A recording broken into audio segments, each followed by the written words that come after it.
and gentlemen, welcome to the 10th edition of WEDF NXT.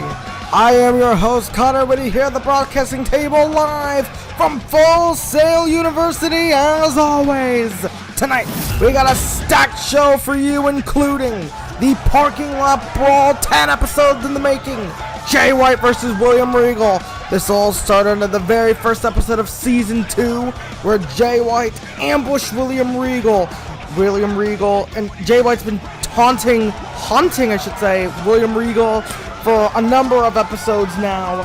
Regal has finally decided enough is enough.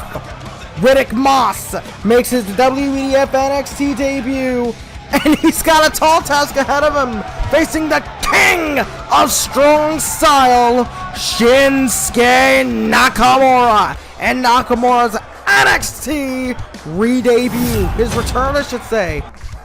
Then, in the women's division, on the topic of debuts, Candice LeRae making her first appearance in WEDF, going one-on-one with Toni Storm. This is going to be a women's classic, I can tell you that much.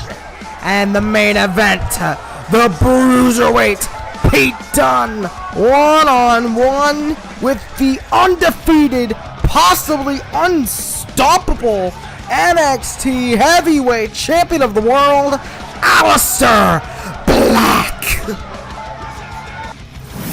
All of this and more coming in WEDF NXT episode 10 of... Wait a minute.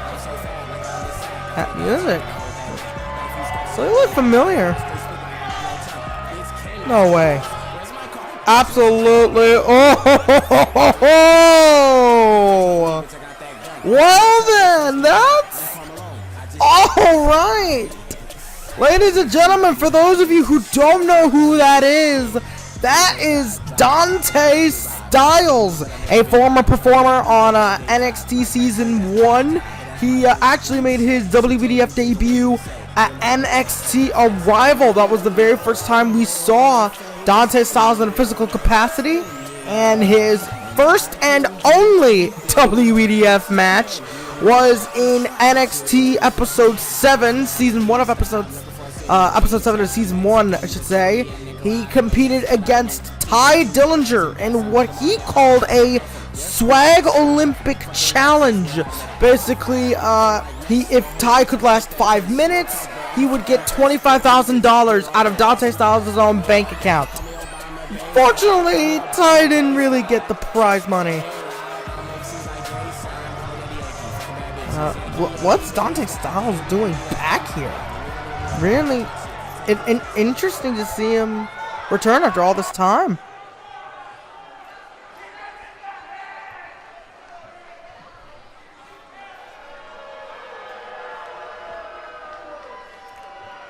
Oh, wait a minute. He's indeed talking about the Swag Olympics. Oh, well, Dante Styles saying anyone who wants $25,000 in their pocket by the end of the night, come on down. If you can last 5 minutes or God forbid beat him, then they get the prize money. And really, who better to accept this challenge than the man whose theme starts with I came to collect.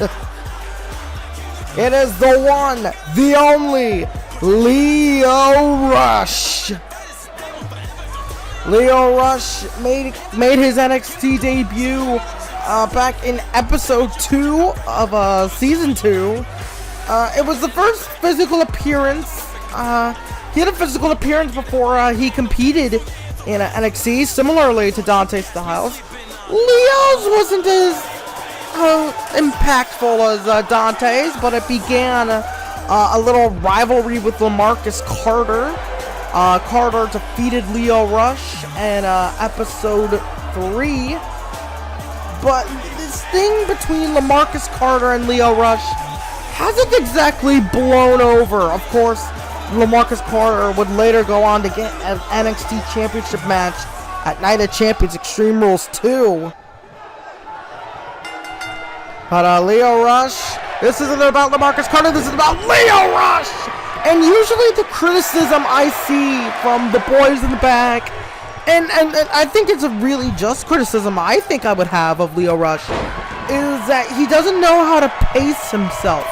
He doesn't know... Oh! Misses the elbow. He just goes with the big, high-flying, exciting moves right off the bat.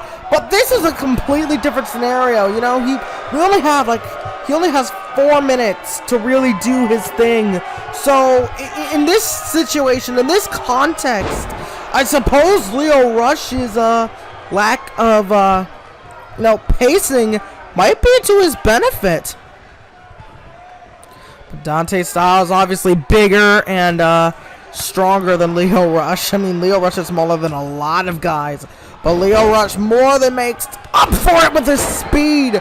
Lio Rush is one of the fastest guys I have ever seen in a squared circle, for better or for worse. Because that's always been Lio Rush's problem. He's never known how to pace himself. But that could be beneficial in with such short time. But here you see, this is why Dante Styles is so good with these Swag Olympic matches, these 5-minute time limits. He hits the big moves early. And I think that's the biggest... Oh, wait a minute. Dante Styles with a Dragon Sleeper. Again, going for the big moves off the bat, right out of the gate. That's what you gotta do in the Swag Olympic Challenge. Dante Styles is putting $25,000 out of his own pockets to possibly reward Lio Rush for surviving or beating him. And that is a testament to how confident Dante Styles is in his own abilities. There's no doubt in this man's mind that he's gonna walk away with the victory. In fact, there's so little doubt he's willing to put his own money on the line. That, if you can't tell, is a lot of confidence. And oh, well, this confidence isn't exactly unjust. Dante Styles drilling the back of Lio Rush's head with that tiger suplex.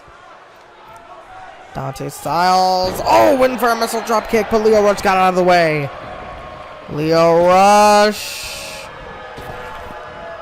Oh, Dante Styles prevented whatever Lio Rush was going for there. But Lio Rush with a hot shot, sending him back down to the floor. Lio Rush, somersault senton onto Dante. Probably a safe guess to say that was what he was going for this entire time. Oh, Lio Rush was in the corner, getting ready for something, but Dante Styles got out of the way. Forearm sending Dante Styles to the outside. Lio Rush, suicide dive! Right through the ropes! Lio Rush! Could he do it? Could he do it? He's getting ready to end it! Lio Rush on the top! And wait a minute! Where the hell did he come from? Where the hell did LaMarcus Carter come from? Oh, but Lio, oh no. Dante Styles, standing sea fire, also known as the Destino. Damn it! Dante Styles with a Destino onto Lio Rush. And that was all she wrote. Dante Styles only needed that one opportunity to hit a Destino on Lio Rush. And once he saw that opportunity, once he saw LaMarcus Carter's distraction, he instantly took the opportunity, and as a result, LaMarcus Carter has cost Lio Rush $25,000. Of course LaMarcus Carter would get involved. Dante Styles celebrating. What have you earned, Dante? This man got handed the win on a silver platter, and oh no, come on! Come on! Come on, Dante! That is enough! That's enough out of you! Oh, LaMarcus with an elbow to the heart. These men, Dante Styles and LaMarcus Carter, gonna gang up on Lio Rush. This is a mugging! Come on, somebody help Lio Rush here! For God's sake, somebody help Lio Rush here! Lio Rush can't even fight back. He's exhausted from that match.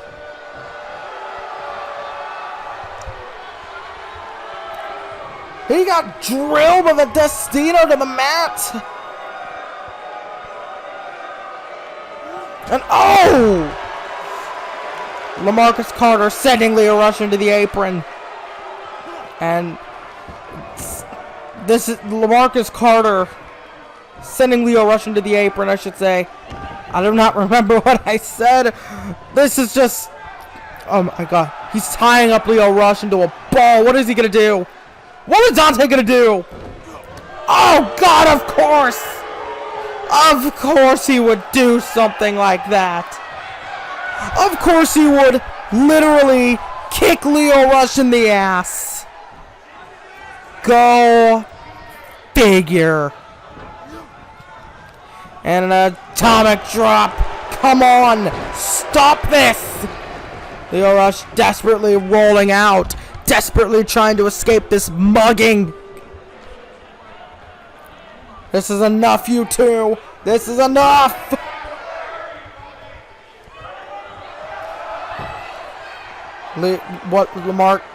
Dante Styles.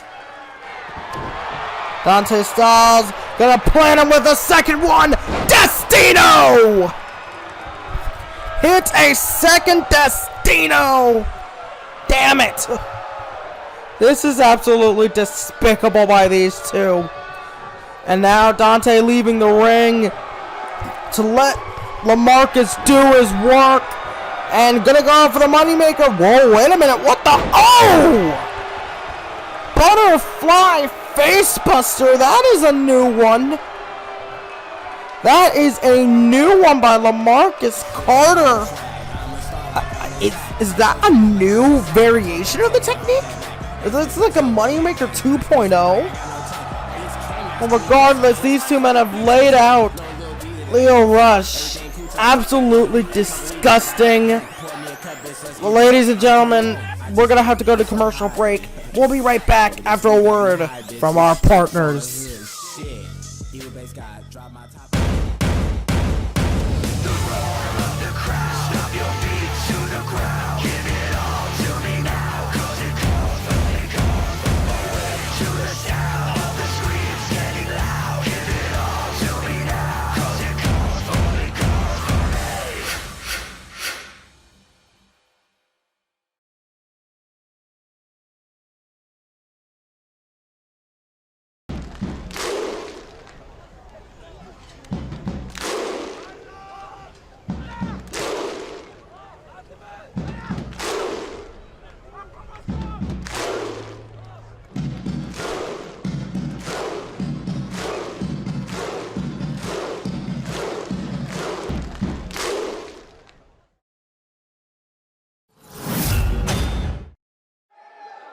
As you saw on that video, Sarah Logan is coming to WEDF NXT.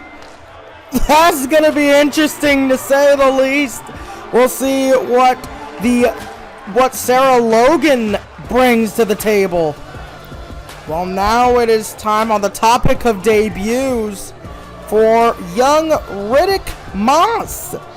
A football player. He played as a linebacker for the Golden Gopher team of the University of Minnesota.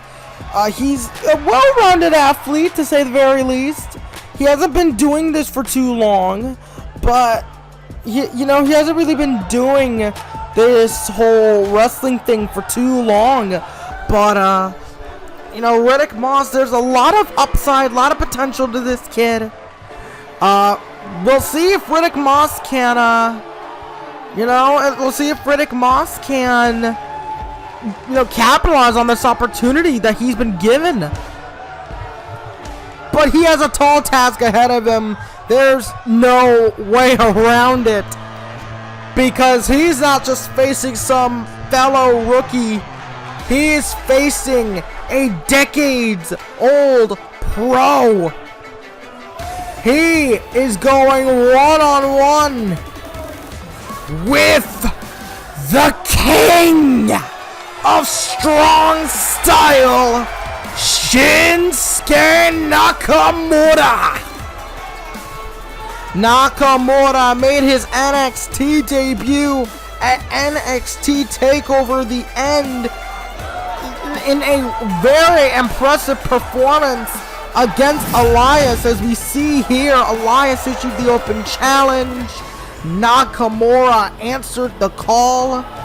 And although it was probably more back and forth than you'd expect out of a match between Elias and Nakamura, Elias certainly did hold his own. Nakamura's offense was just far too much. The strong style, the intensity, and then the Kinshasa was all she wrote. 3. And that Kinshasa has put away so many people in Japan. That Kinshasa or that Bomaye, whatever you call that technique, it's gained him a lot of success in New Japan Pro Wrestling. 3-time IWGP Heavyweight Champion, 5-time Intercontinental Champion, former IWGP Tag Team Champion, former NWF Heavyweight Champion, former G1 Climax winner of 2011, 2006 G1 Tag League winner, 2014 New Japan Cup. This man has done it all. Any accomplishment that you can give a man, Nakamura has basically done it all. Nakamura has a 3-1 MMA record. 3 wins, 1 loss, and 1 draw. Nakamura he's basically done everything there is to do in Japan. So then he decided to test himself here in WEDF. He decided to test himself in North America, in the United States. And Nakamura wants to see if his brand of strong style, if his ideologies of what strong style is, what strong style should be, will give him the similar success here in WEDF. And, well, I don't really see a situation where it won't work out for him, let's be honest. Nakamura, one of the greatest to ever do it. And I don't think that's exactly an exaggeration. He's defeated so many top level wrestlers throughout his career.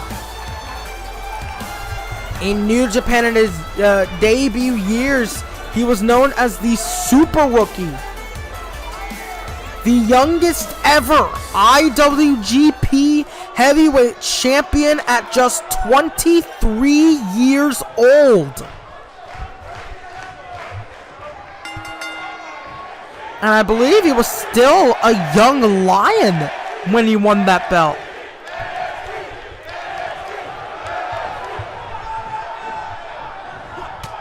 Oh, Riddick Moss with a surprise shoulder tackle there. Moss going to what he's comfortable with, but Nakamura going to what he is comfortable with. I think the advantage for Nakamura, I think the advantage for Moss, actually.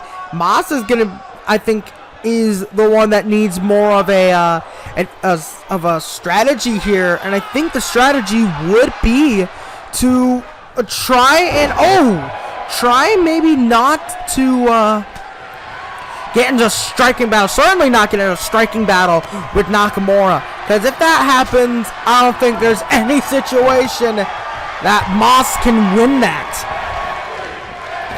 But Nakamura went for something there, but Moss with the elbows right to the back of the head and a drop kick. Riddick Moss. I think Nakamura's, I think Moss's biggest advantage is gonna be the unknown factor, that element of surprise. There's so much footage you can research of Shinsuke Nakamura, of his style, of his striking ability. There's not a lot you can research on a Riddick Moss. And there's also that element of, is Nakamura gonna take Riddick Moss lightly? Because, you know, Nakamura's he's faced some of the top wrestlers in the history of the business. Nakamura has fought guys like Hiroshi Tanahashi, Keiji Muto, Brock Lesnar. I mean, Nakamura's faced some of the best of the best. Would he be taking Riddick Moss as seriously as perhaps he should be? Well, one thing's for certain, Nakamura isn't exactly pulling his punches here. He's hitting Riddick Moss just as hard as he hit anyone else. Oh, spikes Nakamura on his head. And Moss has him up and throws him down. Could we see the upset? No. Nakamura's foot was under the bottom rope. Riddick Moss was this close to getting an upset win. The biggest upset possibly in WEDF history. There's also this one upset that nobody really talks about anymore with good reason. Oh! Landslide by Nakamura. Nakamura drops the knee right across the jaw. 1, 2. Only gets a 2. That landslide knee drop combination got a 2 count. Kind of impressive from Riddick Moss, all things considered. Oh, Riddick Moss. I don't know what that was like. A Shining Wizard attempt. It was clear to me he didn't get all of that. Oh, and Nakamura kind of toying with Moss a little. Oh, that time he got all of it. That time he got all of that kick to the face right there. Oh, but Moss ramming the knee right into the skull of Riddick Moss. Shinsuke Nakamura destroying Riddick Moss right here. I mean, Riddick Moss had been... Riddick Moss, props to him for holding on this long against Nakamura, but I don't think that's going to be enough. Oh, he hit that reverse power slam. Everybody knows what that leads to. No! Oh, and he went for some kind of Samoan move there, but Nakamura quickly escaped there. That could have been disastrous if that did hit. Oh, knee to the jaw! The knee to the jaw, and Nakamura Kinshasa! 2 got him! Well, despite an impressive performance by Riddick Moss, Nakamura was just too experienced. Nakamura was just too good. Riddick Moss gave it all he had, but in the end, Nakamura was simply better on this night. Well, it's time. Ladies and gentlemen, it is time for the parking lot brawl. William Regal versus the Switchblade, Jay White. This is gonna be a war. This is gonna be a fight unlike anything the NXT audience has ever seen. This has been 9, 10 episodes in the making. Of course, what Jay White is referring to here is that we caught Regal talking to Arn Anderson that Regal had some sort of secret weapon to take out Jay White once and for all. What? Oh. Regal knew? William Regal saying always expect a camera crew.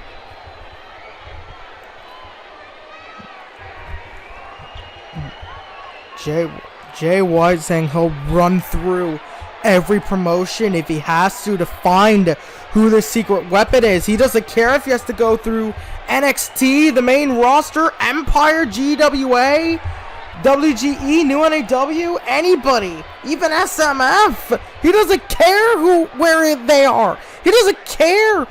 He'll go through everybody. He'll go through everybody in the industry if he has to. And oh, come on. Well, it seems the first victim is gonna be William Regal, but here we go. Pick him up, brawl underway. Of course, the way to win a parking lot brawl in this contest, in a more sanctioned context, is by pinfall or submission. No disqualifications. You know, anything goes.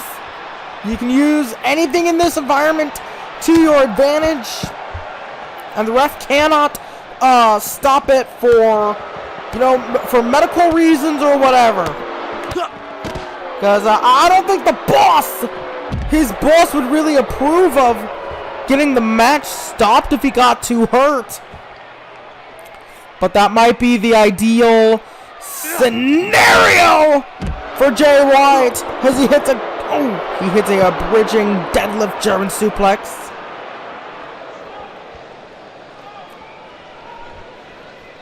Jay White stalking Regal. What's he got?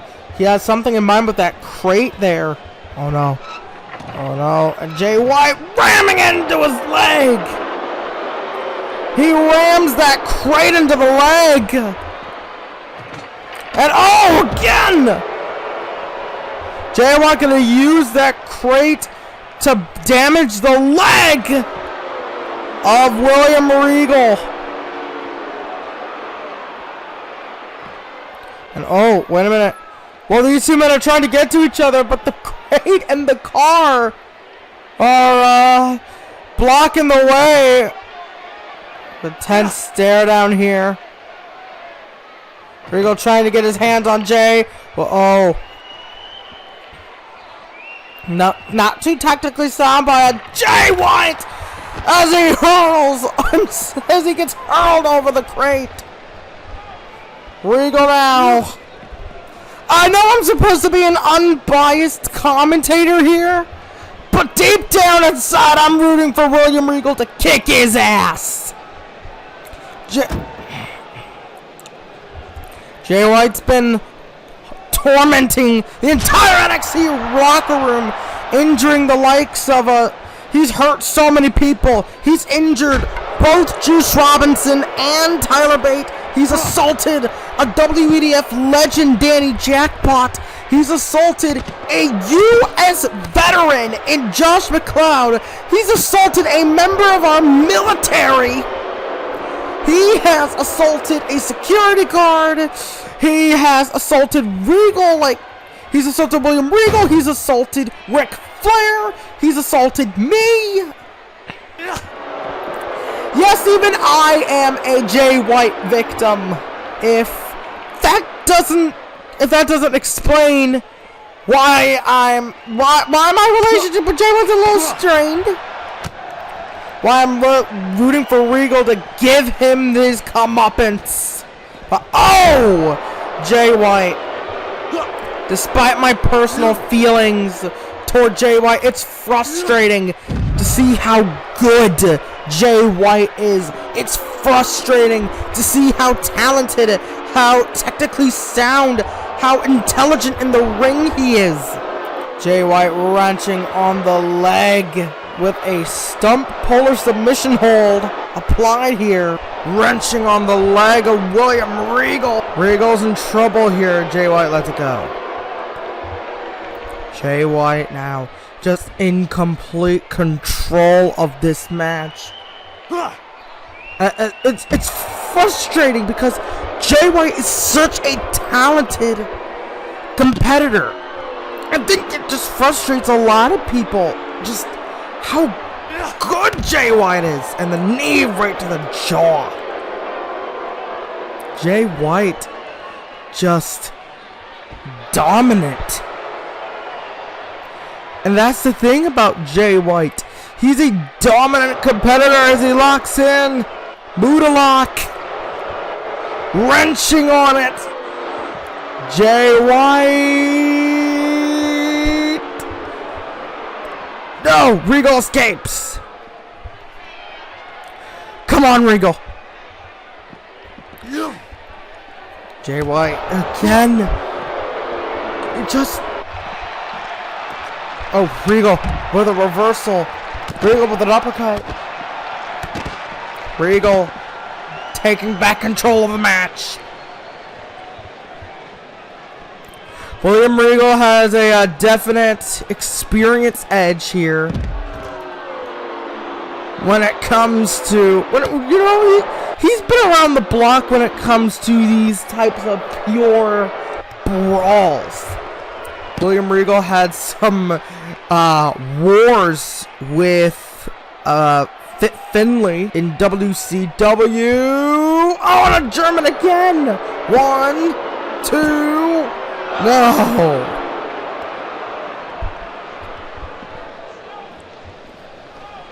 And what's Jay White gonna do here? No, Regal escapes. Regal, it's over.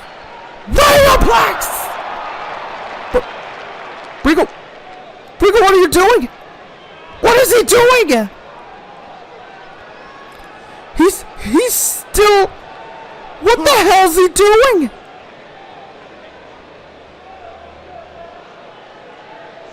What is he doing?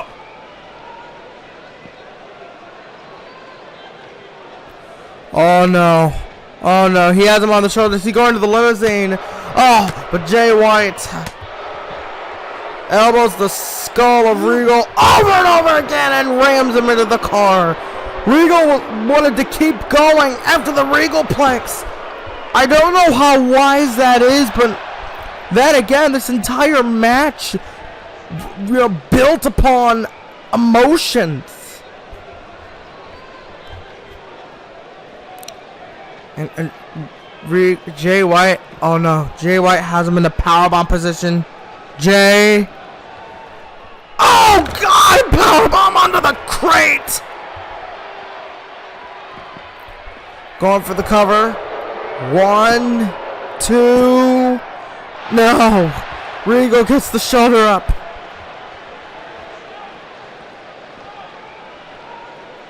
Jay White. Oh no, come on. No. Not again. Not again. Jay White's gonna do it again. Jay White's gonna do it again. Oh, Jay White. William Regal escapes the powerbomb. And Regal now rams him up against the production truck and a power slam onto the floor. That is pure raw concrete. No padding to cover it at all. And if you thought taking a bump to the floor was bad, try doing it on pure concrete. Would probably be even worse.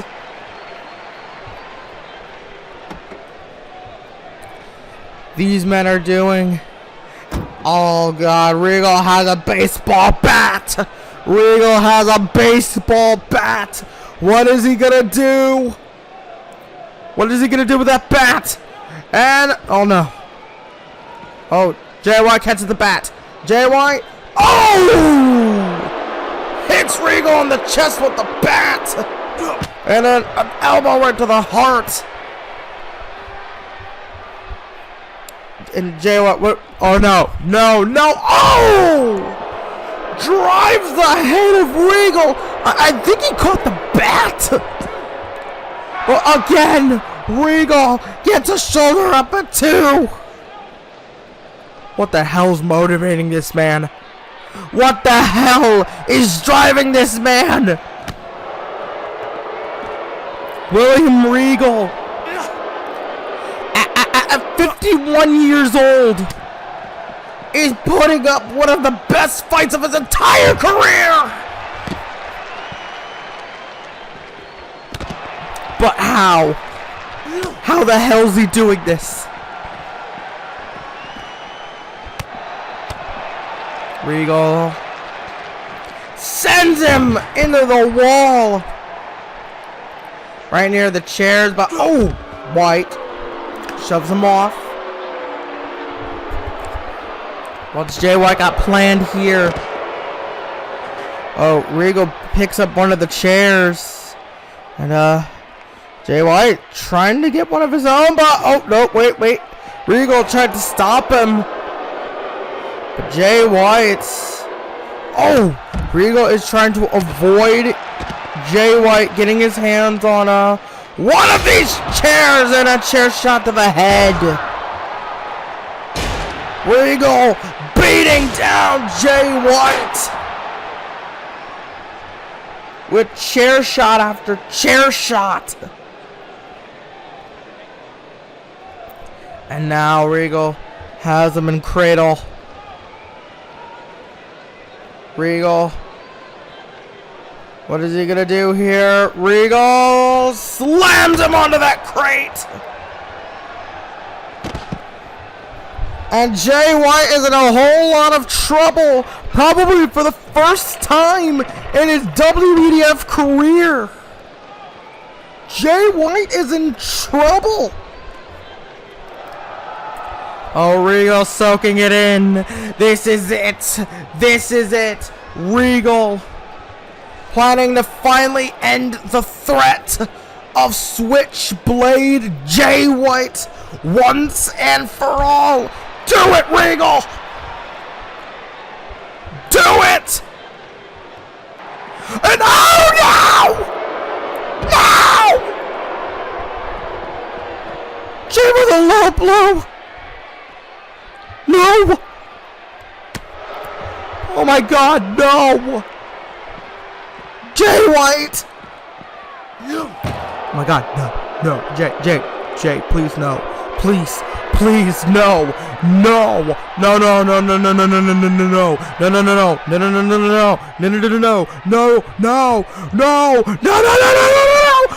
my!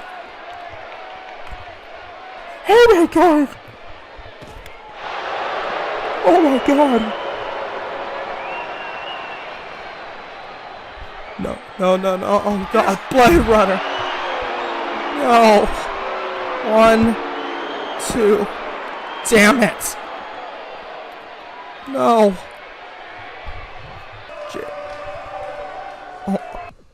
Oh my God! Oh my God!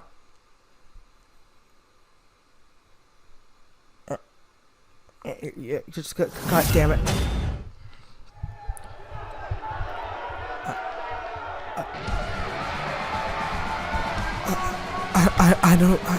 I don't even know what I don't even know what to say.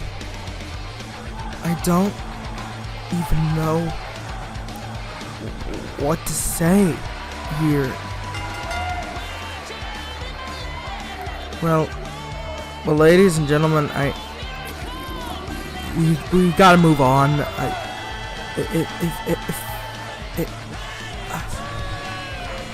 I don't even know what to say here.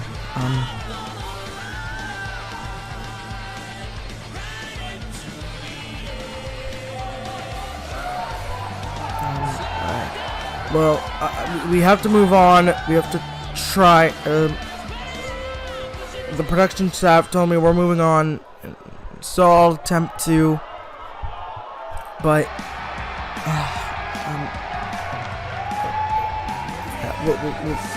we'll try and keep up with the William Regal situation. William Regal's health, safety, as much as we humanly can, while the show goes on. As they say, the show must go on, and so it shall. But we have to. We're gonna keep in touch with our medical staff on the health and condition of William Regal. I'll give you updates as best I can. So here we have our women's bout between Toni Storm and Candice LeRae. The bell rings. Here we go. I'm sorry if I seem a little. I apologize for not seeming as into it as these other matches, but it's just this whole thing with William Regal. Not again. Again, we have to move on. Show must go on, as they say. Candice LeRae has an armbar, but Toni Storm reverses it into an armbar of her own. Candice escapes. Now, Toni Storm with a German. One. Only a one. Out of everybody in this match, out of the two women in this match, I think Candice LeRae has a serious experience advantage. Candice LeRae has wrestled since 2002 all over the independent scene. And she's faced not just some of the best women in the industry, but in PWG. She really made a name out of intergender wrestling. German by a Toni Storm. Only a one. LaRae has faced people like Claudio Castagnoli, who would later go on to become Cesaro here in WEDF. She's faced people like TJ Perkins, Chuck Taylor. Oh, Candice LeRae diving off the top. Candice LeRae throwing Toni Storm back into the ring. She's faced people like Adam Cole, Kevin Steen, who would later be known as Kevin Owens. She's faced Ricochet and Rich Swann, the Inner City Machine Guns, Christopher Daniels and Kazarian, and even her own husband, Johnny Gargano, funnily enough. So Candice LeRae has faced some of the top people in the industry. So it's a big honor to see Candice LeRae finally here in WEDF. And and Candice LeRae going for the arm of Toni Storm. That's a smart tactic. Toni Storm, her main offense is all leads up to that Storm Zero, that Okada style air raid crash onto the knee.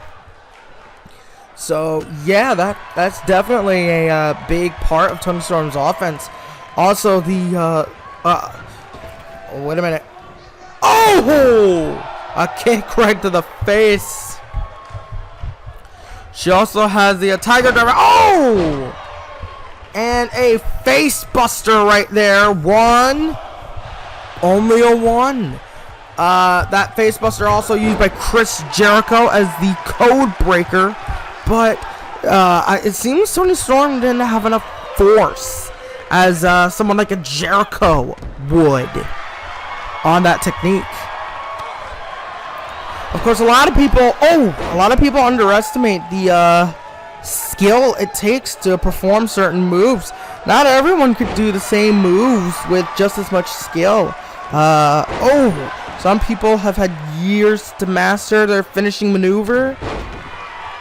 So for someone like a Toni Storm to try and use that move with the same effectiveness as Jericho, she just doesn't have the experience with the technique as Jericho has. LeRae. Oh, flatliner. Candice LeRae has a group of maneuvers that she can use including Miss LaRae's wild ride, that swinging neckbreaker off the top. Oh! Toni Storm baited Candice LeRae in. Smart tactic there by Toni Storm, ramming her right into the guardrail. Of course, Toni Storm's been wrestling since 2009. But really, her career didn't take off until 2016 when she debuted for World Wondering Stardom. And it was that run in Stardom that kind of made her the Toni Storm we know and love today. And of course, here in WEDF, Toni Storm is no stranger to WEDF audiences. Oh, wait a minute. Candice LeRae throws Toni Storm to the mat. Candice LeRae taking control. Oh, wait, no. Oh, went for a clothesline. But a jawbreaker by Candice LeRae. Candice LeRae's experience coming into play here. The first time we saw Toni Storm, I believe, was, oh! Well, hold on to that one. Oh, only a one. But yeah, I believe the first time we saw Toni Storm here in WEDF was Season 2, Episode 6, where she debuted against Sonya Deville. And she defeated Sonya Deville on that night. Toni Storm with an underhook suplex. Now, gonna go for a Tiger Driver. Bridges. 1, 2, no. Almost a 2. Almost a 2.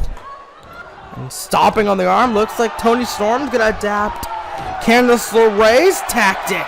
Oh, and now rope for counter mutilation. Oh, rope break. Oh, but Toni Storm continuing her assault on the arm.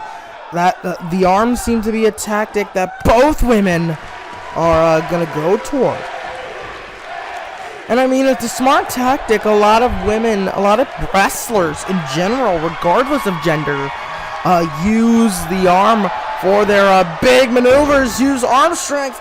Danielson's special. Toni Storm taking a lot of inspiration from Daniel Bryan here in this match. With those arm submissions, the counter mutilation, the Danielson special. And I mean, if you're going to take influence from anybody when it comes to submissions, why not Daniel Bryan? These two women, these women going to the strikes. Toni Storm in control of the match. Toni, float over, neckbreaker. Oh, whoa! I didn't even notice that LaRae had countered last Chancery. That's the experience of Candice LeRae. She's able to counter a move so smoothly that you don't even realize it's being countered at all. It's kind of impressive by Candice LeRae here. Toni Storm able to escape the last Chancery. And another double knee facebuster. But she doesn't go for the cover this time. I would have thought that she would have tried to go for another pin off of that, considering it's much later in the match. And that's another thing about the first face breaker. It was a little too early in the match. But oh, Candice LeRae kicks out at 2. Out of the elbow drop off the top. That's how you know this match is getting to Candice LeRae. That first 2 count of the match, I believe. Candice LeRae. Oh, Toni Storm is going to go for something. Bulldog by LaRae. And, oh, what? Toni Storm just popping up with a hurricanrana. Very impressive by Toni Storm. Oh! I've seen people say that whenever we do have an NXT Women's Champion, Toni Storm's got to be in that list of people who could be possible candidates for the first ever NXT Women's Champion, and I would agree with that. I think every woman we have here is extremely talented.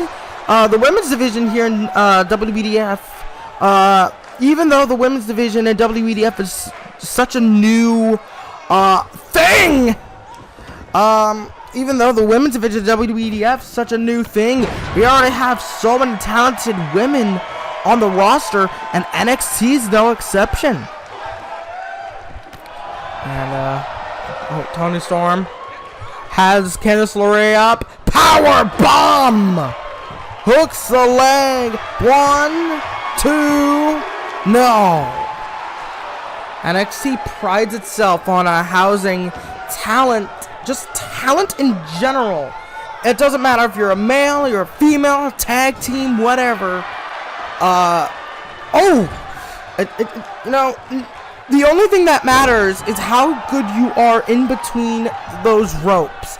And these two women are some of the best in the world. Possibly disregarding gender, possibly disregarding card position, these two could be some of the best in the world. Candice LeRae misses a moonsault. Toni Storm, German! That was brilliant by Toni. This is what I mean. Toni Storm, I think, I don't think this is a stretch to say, oh, Toni Storm, bridging German again. Oh my God. I don't think this is a stretch to say, but Toni Storm quite possibly has wisdom beyond her years. But the one mistake is she keeps going for the German, going for the well too many times. I did say she had wisdom beyond her years. Toni Storm, of course, been wrestling since 2009, so she still has room to improve. She's still young. She's still hungry. She still has a whole career ahead of her. Toni Storm, oh, Hurricanrana! And Candice LeRae. Oh, LeRae! Oh! Driving the knees onto the spine of Toni Storm. I forgot what that technique was called. My apologies. Oh, Dr. Teeth driving the face into the knees. And again, the counter mutilation, but oh, rope break. I mean, Toni Storm, she's only 24 years old. That's right, she's only 24, and she's been wrestling since 2009. So she began to wrestle in the Australia Independent at the age of 13. And, Candice. Oh, knee right to the face. Candice LeRae, several forearms. Candice, oh, sending Toni Storm to the outside. Candice LeRae, suicide DDT, and like a suicide dive into a tornado DDT. Incredible! Oh, wait a minute. Oh, Candice LeRae with the crossface. She has the crossface locked in. That's the Gargano escape. That is the Gargano escape. Husband Johnny Gargano uses that technique. Seems maybe he taught his wife a thing or two.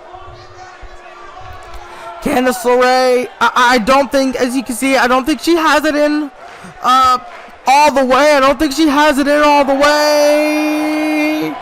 And yeah, that inability to lock it in all the way cost her. And Candice LeRae couldn't get a good grip, it seems.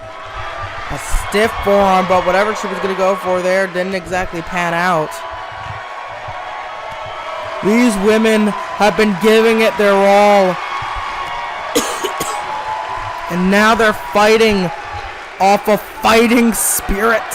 All they have left is fighting spirit.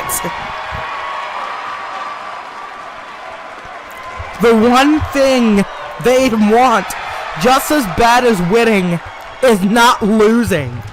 I mean, duh. Oh, forearm. Forearm.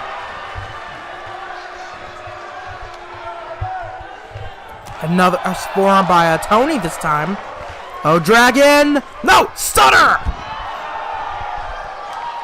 And a stunner. Oh, Candice, roll up, roll up, roll up. 1, 2. No. Only gets a 2 count. Candice. Oh, Toni with an arm drag. Oh, Toni again. Oh, one for the double underhook. And a sidewalk slam by Candice LeRae. Such smoothness in their motions. Springboard thought splash. Hooks the leg. 1, 2. No! Candice can't believe it. I can't either.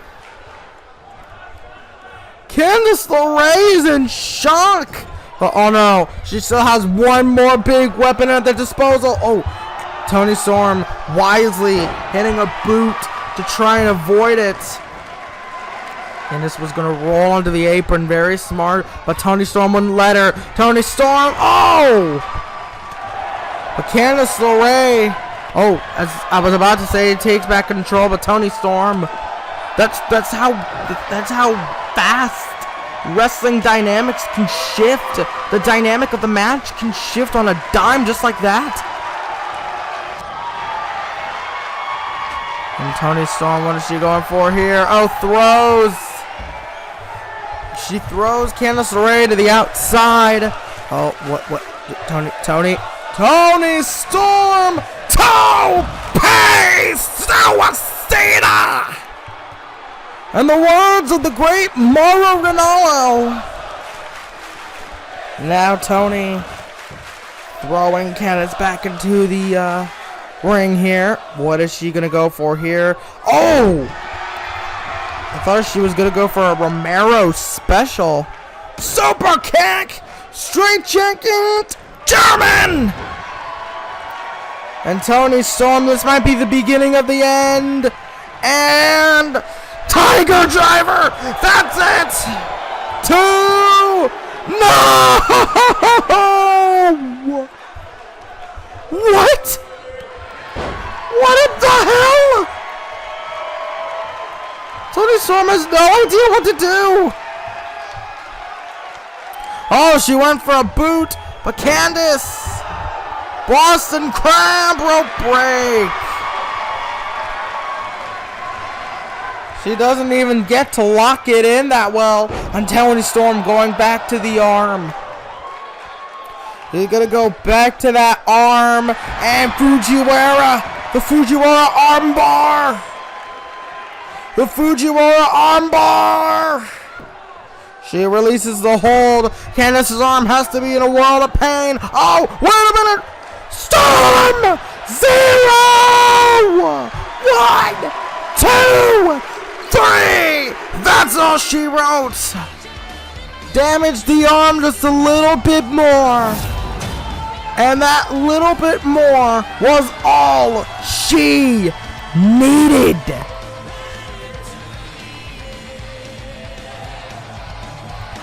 Toni Storm picks up a win over the veteran. And now it is main event time.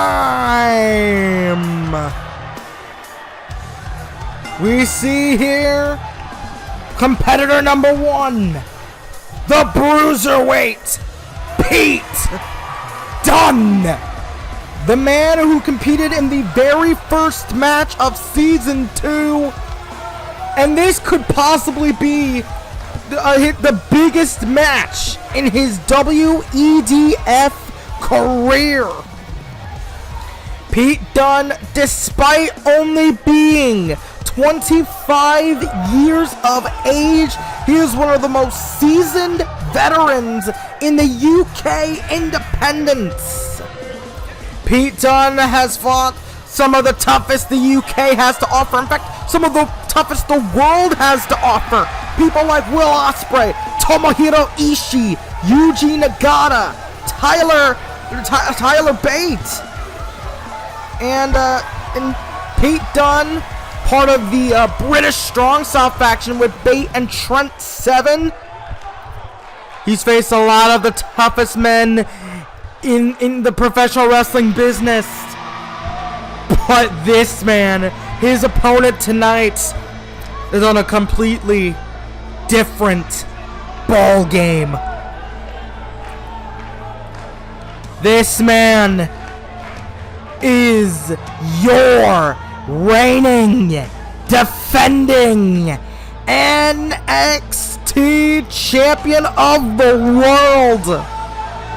Ladies and gentlemen, if you're tuning in for the first time, may I introduce you to Aleister Black. Aleister Black has an extensive background in martial arts. He's competed in kickboxing from the ages of 9 to 15. He still trains in that art. He's adapted that into his professional wrestling style. And Aleister Black, currently undefeated in WEDF NXT. That's right, he has a record of 5-0 so far. He's defeated the likes of LaMarcus Carter, EC3, Adam Cole. He's defeated, he won a fatal 4-way at CAWllision 2018. That's right, this man, Aleister Black, was in the, and I believe Aleister Black in the NXT Fatal 4-Way was immediately after the main roster's United States Championship match. And all four men gave it their all, but in the end, Aleister Black defeated EC3, Cassius Ohno, and Ling Kai to retain the NXT Championship. And of course, Aleister Black defeated LaMarcus Carter at Night of Champions Extreme Rules. So the champion has been doing exceptionally well in his early WWF career. But this is indeed a non-title match. But you have to think if Pete Dunne does somehow defeat the champion, then he's in line for a future championship bout. Of course, Pete Dunne, you know, Aleister Black, oh, just look at this. Usually the tactic would be to not get in a striking battle with the NXT champion. But if there is one man who could do it, if there is one man who might be able to keep up with the NXT champion in action, in these striking situations, it would be Aleister Black. It would be Pete Dunne, I'm sorry. I'm just getting a little too excited here with the main event. And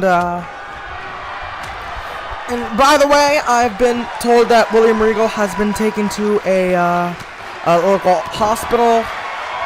William Regal is responsive, so that is a good thing. Pete Dunne, Aleister Black with a clothesline. Pete Dunne isn't too bad on his himself in the WEDF. He currently has a victory over Zack Starr, one half of the Dream Team in WEDF. Oh, and wait a minute. Oh!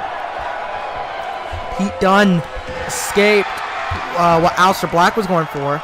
And that win over Zack Starr, a WEDF veteran, is huge. I mean, Zack Starr is a former WWF television champion, former United States champion, former undisputed tag champion, with wrenching on the oh, wait a minute, Pete Dunne. Oh, he was raking the eyes there The Dream Team were the former Undisputed Tag Champions before losing it to the Shield at Last Resort.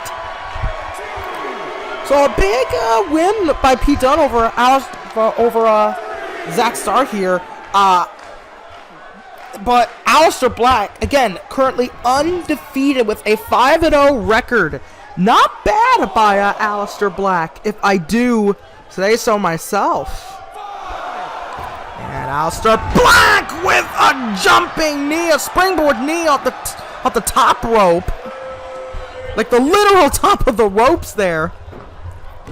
But if there is one man who could last in a hand-to-hand battle with Aleister Black, it would be Pete Dunne. Pete Dunne has such a different form of... He has such a brutal style to him. They don't call him,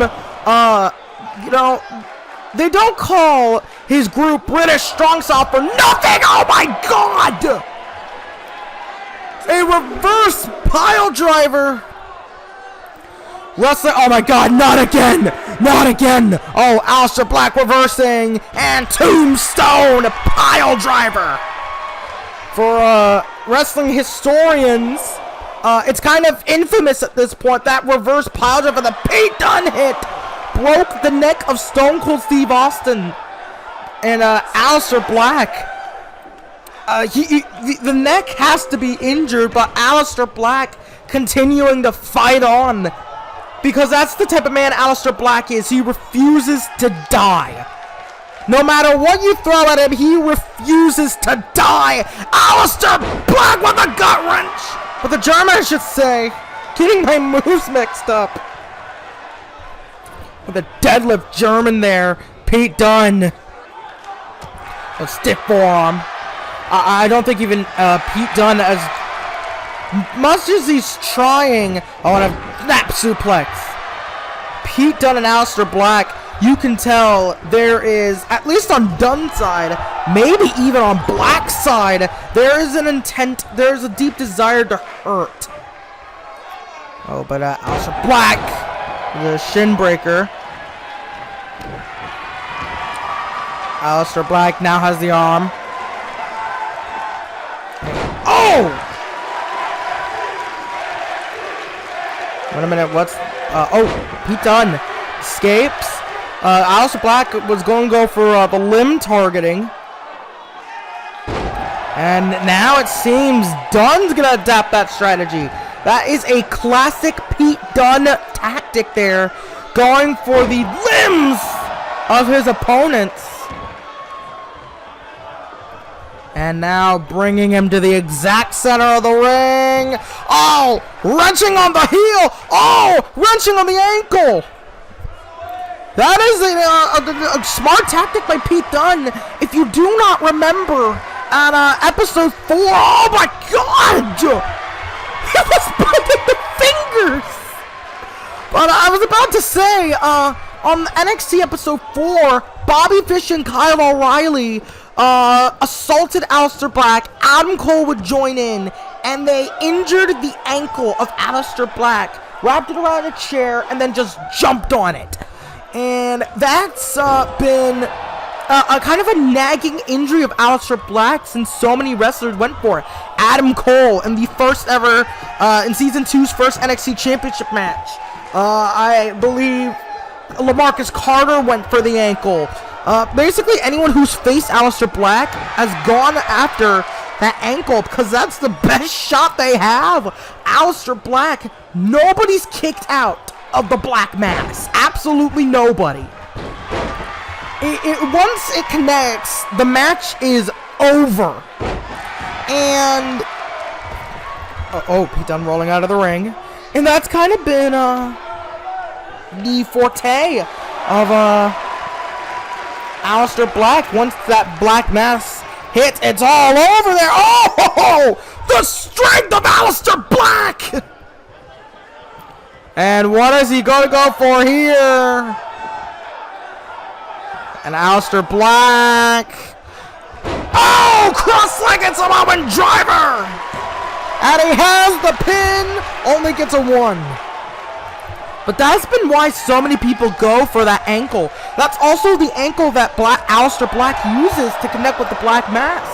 So if he does hit it, there would be a chance that he would not be able to capitalize. And that's kind of been the strategy Adam Cole had. That's apparently going to be the strategy Pete Dunn will adopt. And Pete Dunn raking the eyes. And now rolls him up. Dunn, is he going to steal it? 2. Oh, not quite. And Dunn went for German. Black elbows to escape and a kick to the back. Super kick to the back of the head of Pete Dunn. Oh, went for a cutter. No. Oh my God. Not again. Dunn, a second pile driver. And this time he's going to go instantly for the cover. 1, 2. Oh my God. What in the hell? Aleister Black kicked out of the pile driver. What in the hell is driving Aleister Black? Oh, a triangle. The triangle by Pete Dunn. Here's the triangle locked in tight. Is Aleister Black going to have to tap? Is Pete Dunn going to snap the streak? Is Pete Dunn, is the bruiserweight going to snap the streak? Wait a minute. Black! Oh, a powerbomb move almost. That was almost like a powerbomb. Dropping Dunn on his back. The elbow to the side of the head. Oh, now Dunn with the forearm. Now we have a strike exchange and what a kick. Sending Dunn way back. And a forearm. Black. Oh! Dropping Dunn with that spinning knee. This is the, what a kick. Right to the chest. Aleister Black, this is the striking prowess. Aleister Black, one of the best strikers possibly in all of WEDF. Oh, Pete Dunn went for a bicycle kick. No. Oh, and again to the leg, again to the ankle. Dunn capitalizing. And now, center of the ring. Triangle once again. Gonna try and go back to the triangle. Pete Dunn, this time he lets it go. This time he releases it. And now, just stomping away on the champion, Pete Dunn, in control of Aleister Black here. Pete Dunn had an amazing match with Juice Robinson in the very first episode of NXT, but that of season 2, I should say. But that Pete Dunn's gotten a lot more aggressive. He's unleashed that inner bruiserweight within him. I don't think. Oh, Aleister Black with a forearm. I don't think Pete Dunn had as much of that brutality back then as he does now. I think he's harnessed more of that brutality. But Aleister Black, oh, look at this, the striking combination. And now Black on the second rope with a moonsault. Hooks the leg, ref in position. 2, no. That was a really close one. I don't know if that was a 2. And went for that kick, but Pete Dunn kicking the knee as a counter. Oh, Dunn has the Kimura. Pete Dunn lets the Kimura in. Pete Dunn has the Kimura. He's gonna try and break the arm of Aleister Black. Pete Dunn gonna try and break the arm of Aleister Black, but no. Aleister Black escapes the Kimura. Aleister Black has the arm. No, Dunn counters. Whatever Black was going to go for. Oh, Dunn went for a boot, but Black catches him in an exploder suplex. Now Dunn crawling to the corner. Oh no, he's seated. And Black with a knee at full force. horse right to the face. Oh, Black was gonna go for a cutter again. No. Oh, this time he got him. Dunn missed the elbow, but that time he got the cutter. 2. No, only a 2. You saw the ref's hand there. He was that close to getting a 3 PK.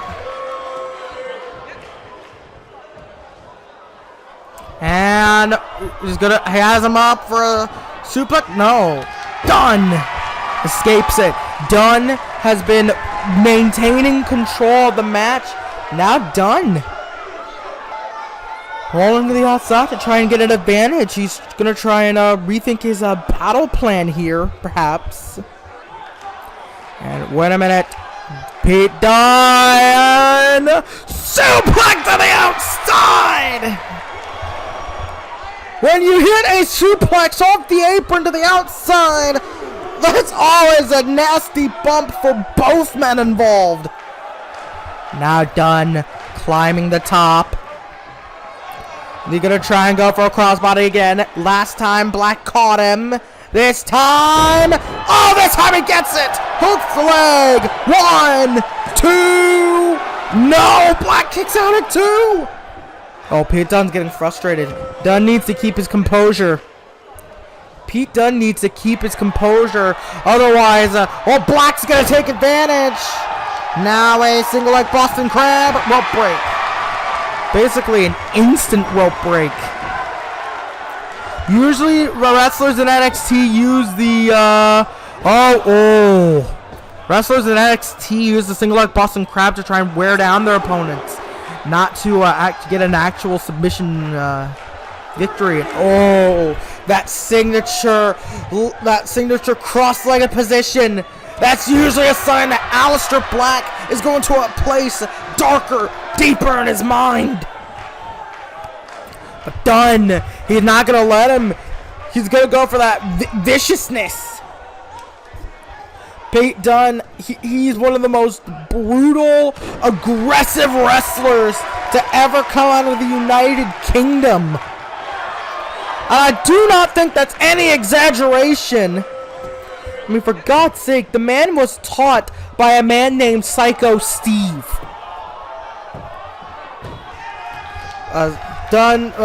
Psycho Steve Edwards taught him the basics of professional wrestling. Oh! And Dunn with the vicious elbow. 2. Only a 2. And now, Pete Dunn gonna pick up Aleister Black. No, Aleister Black with an uppercut. Oh, went for knee there. Didn't quite get all of it. No. Oh, the strikes. Back and forth we go. No. Oh, going for the knee again. But Dunn brings him back down. Pete Dunn had a lot of offense on the NXT champion. And Pete Dunn. Oh, wait a minute. Look at this. Regal Plex. Homage, now injured NXT GM. But Black was too close to the rope for that cover. He should have bridged it. Yeah, Pete, that's the rookie mistake of Pete Dunn that I'm honestly a little surprised he made. But Black with the springboard standing moonsault. Picks up Pete Dunn, and now, no, Dunn able to counter, no, a counter, back and forth these men go. These two men just going back and forth, trying to see which one of them would get the upper hand. No, again, Dunn shutting Black down again. This match has been a Pete Dunn a lot of the time. Aleister Black. Another. Oh! That looked like a nasty landing. And Dunn. No, super kick to the ribs. And Black. Oh! Pete Dunn with a reversal. Black with the reversal, bringing him to the ropes. Oh, Oh! Whoa! He went for that springboard moonsault. Dunn got out of the way. But Black so effortlessly just transitions to that cross-legged position. Aleister Black makes that look easy. And Black with a moonsault off the second rope. On the referee. Referee is stepping in. Referee checking on Pete Dunn here. Possibly, there could be a good chance of having to stop. Oh no! Dunn with the rake to the eyes. Dunn! A second Regalplex! This time he bridges it! 2! No!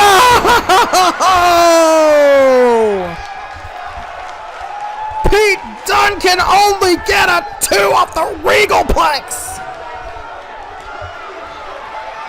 Oh, an enziguri by Dunn. Dunn! What is he gonna go for here? No! Black counters! Another enziguri by Dunn! Dunn!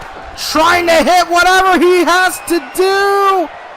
Pete Dunn with the bitter end.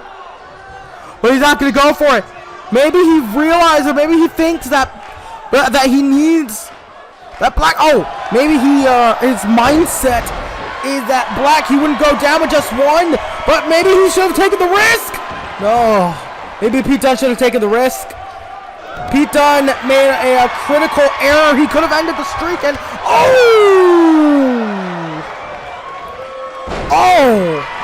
that could have been a critical mistake by Pete Dunn, not going for the pin after the bitter end. Maybe he didn't have enough faith in just one bitter end. I don't know, but a brainbuster.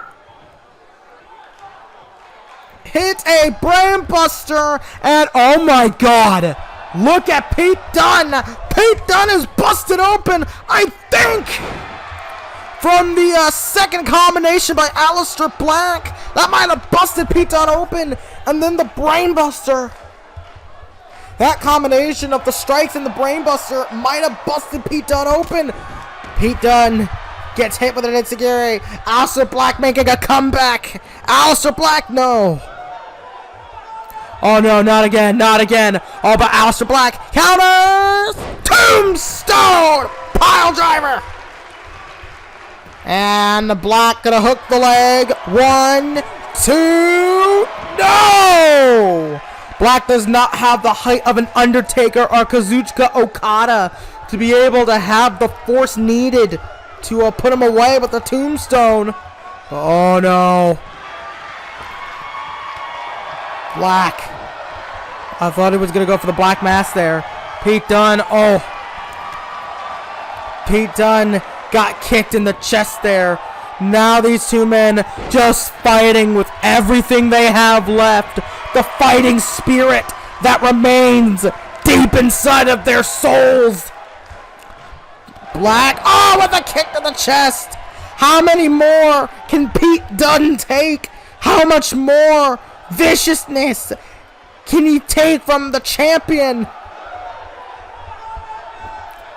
That mistake, that bitter, not pinning after the bitter end could be a mistake that comes back to haunt him for the rest of this match, if not the rest of his career. Cause went for the black mass. No, Dunn counters into a dragon screw. Dunn has to be kicking himself inside. Why didn't I go for the pin? I could have ended the streak of Aleister Black. And the X-Plex, could that be enough? No, it's not. Dunn shocked. I think Dunn, he's asking himself, what do I have to do? Oh, a boot. That could have been a little too below the belt. And Dunn. Oh, what a kick. Send him to his knees. Oh, but again, Black just taking control. No, Dunn blocked the kick with a jab. Misses the second jab, misses the third. Oh, went for a fourth, but it was blocked.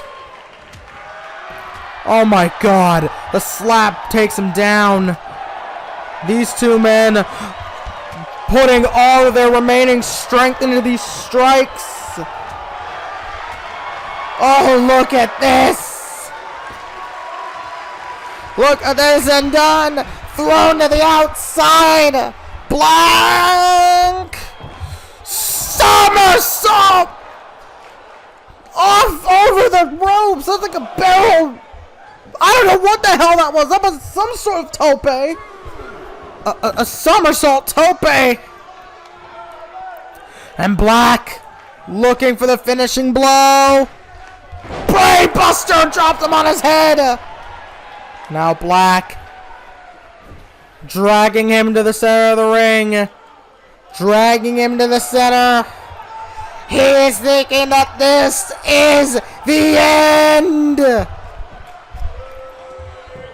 And he's going to that place. He's going to that place. Fires the shot. He's waiting. Oh, it took too much time. He took too much time. Black with a rookie mistake. Aleister Black took too much time. He thought for sure he was going to be able to connect with that Black mass. But no. Dunn has it rolled up. 2. No. And Dunn went for a forearm. Black went for the Black went for a roundhouse. Dunn caught the leg. Took him down. Dunn gonna go for a powerbomb. The pin. 2. No. Only a 2. How in the hell? And Black, no! Oh my God! Dunn realizing that he cannot get hit with that Black mass, otherwise it's all over. But Black mass finally connects. 1, 2, 3. Number 6 has been added to the victim list. Pete Dunn fought with everything he had. But by the end of the night, Aleister Black was that much better. If Pete Dunn pinned after that bitter end, I think he could have ended it. I think he could have won the Whoa, wait a minute. What's up? Whoa, wait a minute! The lights went out, and now Bobby Roode from behind! Bobby Roode! Glorious DDT! Roode has been going after Black ever since he won the NXT Championship! And now Bobby Roode sends his latest message, laying out the champion. What a night! I've been CAWllision. Until next time.